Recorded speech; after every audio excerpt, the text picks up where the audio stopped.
बेहद की परम शांति। सभी व्यूअर्स को बेहद की परम शांति। सर्ग क्या है, महासर्ग क्या है, प्रलय क्या है, महाप्रलय क्या है, काल चक्र क्या है और प्राणी के कर्मों का इन सभी से क्या संबंध है। इन सभी सवालों के जवाब जानने के लिए हमारे साथ बने रहें और वीडियो को अंत तक जरूर देखें। इन सभी बातों को समझने के लिए सबसे पहले हमें कालचक्र को समझना होगा। जैसा कि हम में से बहुत से लोग जानते हैं कि सतयुग, त्रेतायुग, द्वापर युग, कलयुग, इन चारों युगों की श्रृंखला निरंतर अनवरत चलती रहती है और इन चारों युगों के परिमाण को हम एक चतुर्युग के नाम से भी जानते हैं। इन चारों युगों में क्या अंतर है, किस प्रकार से धर्म का क्षय होता है, धर्म के क्षय का किस प्रकार, धर्म के श्राप के बाद धर्म का क्षय होना शुरू हुआ और इन चारों युगों की रचना हुई, इस पर हम पहले ही एक वीडियो में चर्चा कर चुके हैं जो हमारे ही चैनल पर अवेलेबल है। उसका लिंक आपको डिस्क्रिप्शन बॉक्स में मिल जाएगा। अगर आपने वो वीडियो नहीं देखा है तो आप धर्म के क्षय के बारे में विस्तृत जानकारी के बारे में आप उस वीडियो को भी पहले देख सकते हैं। यहाँ हम बात करेंगे कि इस चतुर्युग की जो श्रृंखला है, जो अनवरत निरंतर रिपीट होती रहती है, पुनरावृत्ति इसकी चलती रहती है। तो सबसे पहले हम कालचक्र के परिमाण को समझते हैं। कलयुग का जो परिमाण है वह होता है 4,32,000 वर्ष। अर्थात हम यूँ कहें कि कलयुग की आयु 4,32,000 वर्ष होती है और कलयुग से दुगना होता है द्वापर युग, अर्थात 8,64,000 वर्ष। ये द्वापर युग का परिमाण होता है या द्वापर युग की आयु होती है। और द्वापर से दुगना होता है त्रेता युग, या यूँ कहें कि कलयुग से 3 गुना आयु या 3 गुना परिमाण होता है त्रेता युग का, अर्थात 12,96,000 वर्ष त्रेता युग का परिमाण होता है। और कलयुग से 4 गुना परिमाण होता है सतयुग का, अर्थात 17,28,000 वर्ष परिमाण होता है सतयुग का। इस प्रकार इन सभी का जोड़ आता है 43,20,000 वर्ष, या यूं कहें कि एक चतुर्युग में कुल 43,20,000 वर्ष होते हैं और एक चतुर्युग का परिमाण होता है 43,20,000 वर्ष। अब इस एक चतुर्युग से का अर्थ तो हमने जान लिया कि इस पृथ्वी के अनुसार कितने वर्ष उसके अंदर बीत जाते हैं। अब हम बात करते हैं ब्रह्मा जी के एक दिन की और एक रात की। जैसा कि हम पहले भी चर्चा कर चुके हैं और हम में से बहुत से लोग जानते हैं कि पृथ्वी लोक का समय और पृथ्वी लोक से ऊपर के लोकों का समय अलग होता है। पृथ्वी लोक पर जब एक वर्ष बीत जाता है तो स्वर्ग लोक में देवताओं का सिर्फ एक दिन और एक रात ही बीतता है। तो इसी प्रकार से उससे और ऊपर जितना जाते जाएंगे तो ऊपर का समय और धीमा होता चला जाता है। ऊपर के लोकों में समय बहुत धीमी गति से चलता है। और ब्रह्मा जी का एक दिन और एक रात का परिमाण अगर हम जानें तो वो होता है 1,000 चतुर्युग। अर्थात ब्रह्मा जी का 1,000 चतुर्युग बीत जाने पर ब्रह्मा जी का एक दिन, अर्थात जो हम एक दिन 12 घंटे वाला पृथ्वी के हिसाब से मानते हैं, इसी प्रकार से ब्रह्मा जी का एक दिन या ब्रह्मलोक का एक दिन जब समाप्त होता है तो पृथ्वी लोक के हिसाब से 1,000 चतुर्युग बीत जाते हैं। जैसा कि हमने जाना एक चतुर्युग का परिमाण 43,20,000 वर्ष है, तो अब इसका 1,000 गुना यानी 1,000 बार ये चतुर्युग की श्रृंखला है, ये 1,000 बार व्यतीत हो जाने पर ब्रह्मा जी का एक दिन समाप्त होता है। और इतनी ही बड़ी ब्रह्मा जी की एक रात होती है। दिन रात की इसी गणना के अनुसार ब्रह्मा जी का एक दिन 864 करोड़ वर्ष के बराबर होता है। अर्थात हम ये कहें कि अगर पृथ्वी पर 864 करोड़ वर्ष व्यतीत हो जाएंगे तो ब्रह्मा जी का एक दिन और एक रात समाप्त होगी। और ब्रह्मा जी की आयु भी हम जानते हैं कि 100 वर्ष की होती है। ये सभी गणना पृथ्वी लोक के हिसाब से है। अर्थात ब्रह्मा जी के 100 वर्ष बीतने पर महाप्रलय होती है। जैसा कि हम जानते हैं कि मनुष्यों का एक वर्ष बीतने पर स्वर्गलोक में देवताओं का एक दिन और एक रात बीतती है। अर्थात 6 महीने का उत्तरायण देवताओं का एक दिन है और 6 महीने का दक्षिणायन पृथ्वी लोक के हिसाब से देवताओं की एक रात है।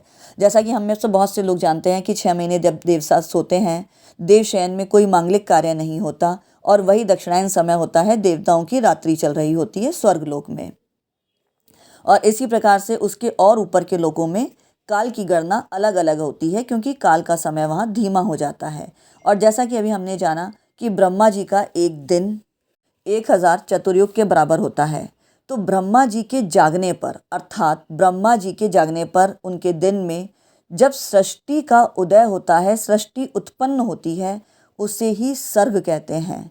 और ब्रह्मा जी की रात्रि की शुरुआत होने पर, अर्थात ब्रह्मा जी के सोने पर सृष्टि का संहार हो जाता है, सृष्टि का समापन हो जाता है, इसे ही प्रलय कहते हैं। इसे हम ये समझ सकते हैं कि जैसा कि हमने जाना कि ब्रह्मा जी के एक दिन में ही 1000 चतुर्युग बीत जाते हैं, और एक चतुर्युग के अंदर ही 4 युग बीत जाते हैं। हर युग के अंदर सृष्टि उत्पन्न होती है, विनाश भी होता है, और फिर सृष्टि का परिवर्तन होकर एक नए युग की शुरुआत होती है।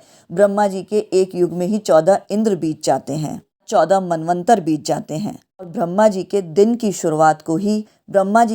शुरुआत में सृष्टि की उत्पत्ति को ही सर्ग कहा गया है।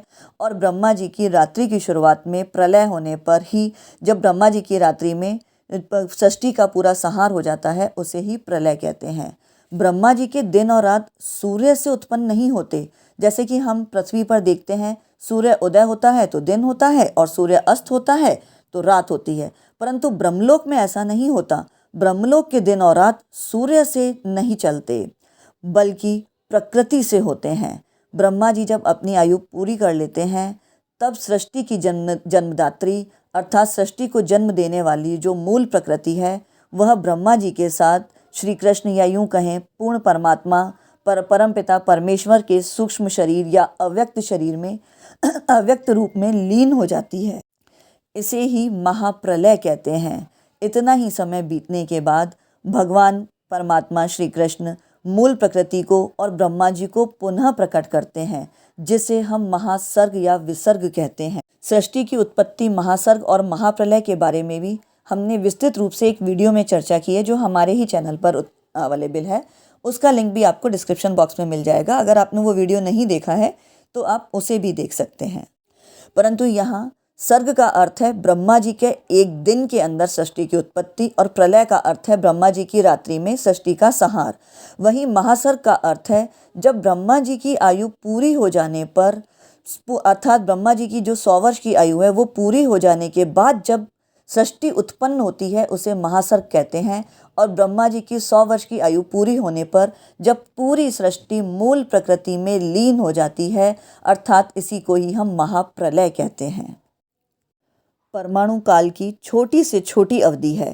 काल की कोई भी अवधि हो, जीव उससे सर्वथा परे है। लेकिन जब तक जीव प्रकृति से अपना संबंध मानता रहेगा, बार बार जन्म मृत्यु को प्राप्त होता रहेगा। सृष्टि के महाकारण, अभिन्न निमित्तोपादान तो भगवान परमात्मा ईश्वर ही हैं, जो परम पिता इस सृष्टि के रचयिता हैं।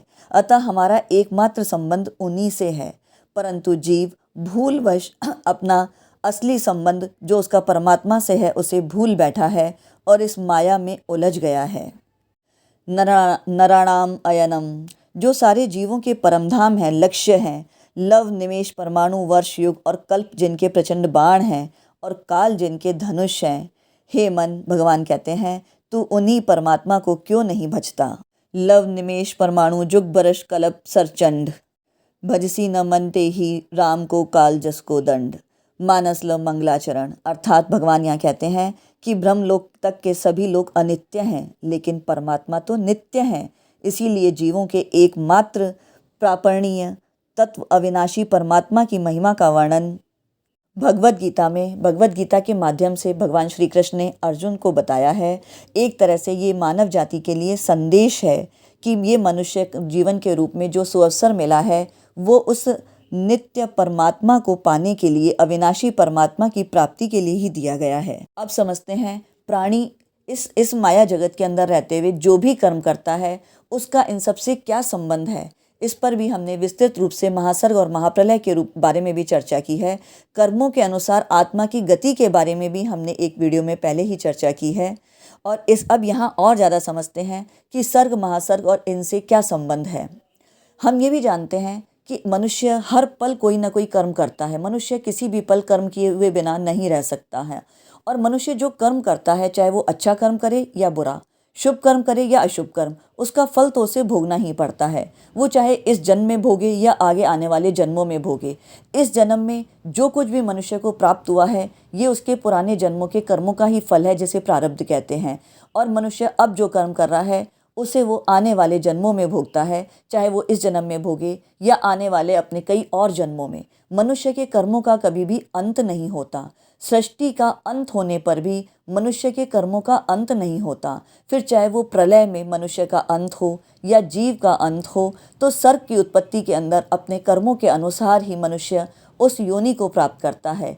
यहाँ तक कि प्रलय में ही नहीं, महाप्रलय में भी मनुष्य के कर्मों का अंत नहीं होता। मनुष्य के महाप्रलय के बाद महासर्ग के समय जब सृष्टि की पुनरावृत्ति होती है, तब मनुष्य के सारे पुराने कर्मों के प्रारब्ध के अनुसार ही उसे अगली योनि की प्राप्ति होती है। वो योनि पशु पक्षी की भी हो सकती है या किसी और जीव की भी हो सकती है और मनुष्य की भी हो सकती है। तो यहाँ समझने लायक बात यह है कि ये मनुष्य जीवन कितना महत्वपूर्ण है और मनुष्य के कर्म उससे भी कहीं ज़्यादा महत्वपूर्ण है। और फिर ये सर्ग महासर्ग का अर्थ समझने के बाद प्रलय महाप्रलय के बाद भी जब मनुष्य के कर्मों का अंत नहीं होता, तो हर पल मनुष्य को अपने कर्मों पर ध्यान देना कितना अति आवश्यक है। अगर किसी जीव को, प्राणी को यह मनुष्य जन्म मिला है, तो वो इस सुअवसर का लाभ उठाकर इस जन्म मृत्यु के चक्र से मुक्ति पा सकता है, परमात्मा की प्राप्ति कर सकता है। इसीलिए मनुष्य को चाहिए कि इस जन्म मृत्यु के चक्रव्यूह को काटने के लिए वो अपने जीवन में आगे बढ़े। और वो संभव है ज्ञान योग से, भक्ति योग से, कर्म योग से। ये तीनों तो माध्यम हैं परमात्मा प्राप्ति के, या यूँ कहें कि ये तीनों रास्ते हैं और इन तीनों का लक्ष्य तो एक ही है और वो है परमात्मा प्राप्ति। तो जो भी आपको साधन उचित लगता है, जो भी साधन, जिस साधन में आपकी रुचि है, आप उस साधन के जरिए उस लक्ष्य को पा सकते हैं और जन्म मृत्यु के इस चक्र से मुक्त हो सकते हैं। इस सुअवसर को पहचानिए और हमें कमेंट बॉक्स में ये लिखकर ज़रूर बताइए कि कर्म योग, ध्यान योग, भक्ति योग और ज्ञान योग, इसमें से किस योग में आपकी रुचि है और आप इनके बारे में क्या सोचते हैं। और साथ ही इस प्रकार की ज्ञानवर्धक जानकारी के जरिए अपने अंदर उस रास्ते के पर अगर आप चल पड़े हैं तो उसके आगे और आत्मजागृति की तरफ बढ़िए, और अगर नहीं बढ़े हैं तो इस सुअवसर का लाभ उठा करके आप इस रास्ते पर आगे बढ़िए। लक्ष्य बहुत ज़्यादा दूर नहीं है, बस शुरुआत, बस एक कदम इस रास्ते पर आगे बढ़ाने की देरी है और फिर लक्ष्य तक पहुंचने के तक आपको कोई नहीं रोक सकता।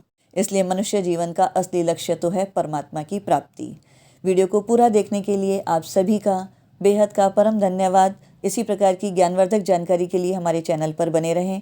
पहली बार आए हैं तो इसे सब्सक्राइब जरूर करें और इस तरह की ज्ञानवर्धक जानकारी और लोगों के साथ भी शेयर करें। बेहद की परम महाशांति।